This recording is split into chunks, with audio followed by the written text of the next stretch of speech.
നമ്മൾ ഓൾറെഡി കമുകിലും പൂവരശിലും ഒക്കെ നമ്മൾ കുരുമുളക് കൃഷി ചെയ്തിട്ടുണ്ട്. അതിനോടൊപ്പം തന്നെയാണ് നിങ്ങൾ ചെയ്യണത്.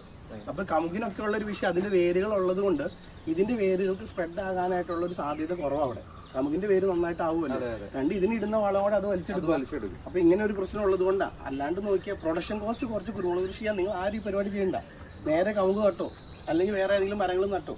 ഓക്കെ, അടുത്തൊരു ചോദ്യത്തിലേക്ക് പോയാൽ 4-5 പൈപ്പിൽ ഒട്ടിപ്പിടിക്കുന്ന പച്ച തേച്ച ശേഷം എംസാൻഡ് വിതറി ഉണക്കിയ ശേഷം പൈപ്പ് നടുക, അങ്ങനെ ചെയ്താൽ ചെടി പെട്ടെന്ന് തന്നെ കയറുന്നു. ഇതിനുള്ള മറുപടി പറഞ്ഞു. അദ്ദേഹം പറഞ്ഞതാണ് ഈ കുരുമുളകിൻ്റെ വള്ളികൾ ഇതിൽ കറക്റ്റായിട്ട് സ്റ്റിക്ക് ചെയ്യാൻ വേണ്ടി ഈ PVC പൈപ്പിൽ പശ ആദ്യം തേക്കണം, അതിനുശേഷം എംസാൻഡ് വിതരണം. അപ്പോൾ ആ എംസാൻഡ് അതിൽ ഒട്ടിപ്പിടിക്കുമ്പോൾ ഒരു റഫായിട്ടുള്ള പ്രതലം കിട്ടുമല്ലോ.